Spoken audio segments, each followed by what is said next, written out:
अजित पवारांचा अर्थसंकल्प आर्थिक शिस्तीचा की लोकप्रिय घोषणांचा? 2 लाख कोटींची तूट आणि 8 लाख कोटींच्या कर्जाचं आव्हान अगदी थोड्याच वेळात समजणार. दादांच्या पोतडीत नेमकं काय?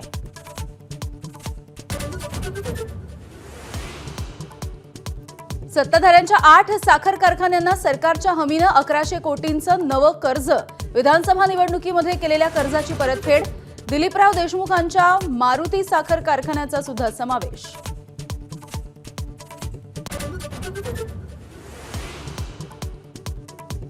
मुंडे आणि धस यांच्या पाठोपाठ आमदार संदीप क्षीरसागर यांच्या कार्यकर्त्यांची गुंडगिरी.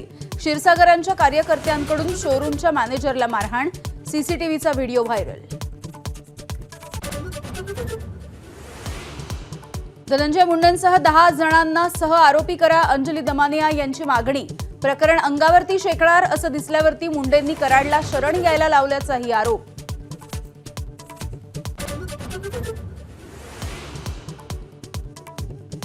हलाल विरोधामध्ये हिंदूंसाठी मल्हार झटका मटण सर्टिफिकेशनची सुरुवात.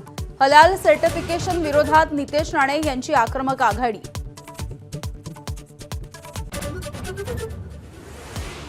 कुंभस्नानाची खिल्ली उडवल्यावरून राज ठाकरेंवरती संत महंत नाराज. धर्मपरंपरा आणि गंगेचा अवमान केल्याचा आरोप. राज ठाकरेंनी माफी मागावी, संत महंतांचा आग्रह.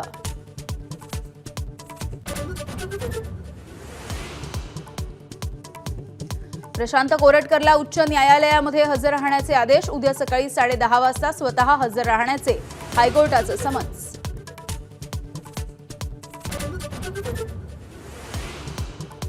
लासलगाव बाजार समितीमध्ये कांदा उत्पादक टॉवरवर निर्यात शुल्क रद्द करण्यासाठी शेतकरी आक्रमक. कांदा प्रश्नावरून भुजबळ सभागृहामध्ये संतापले.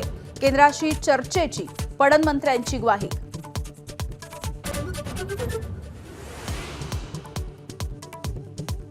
पुण्यात कायदा सुव्यवस्थेचे पुन्हा एकदा धिंडवडे. चंदननगरमध्ये निवृत्त पोलीस उपनिरीक्षकाला 8 ते 10 गुंडांची घरात घुसून मारहाण.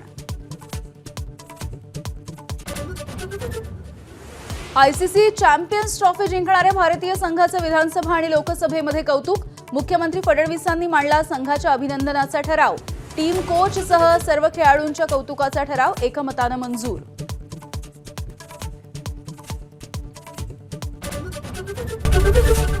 एबीपी माझा, उघडा डोळे बघा नीट.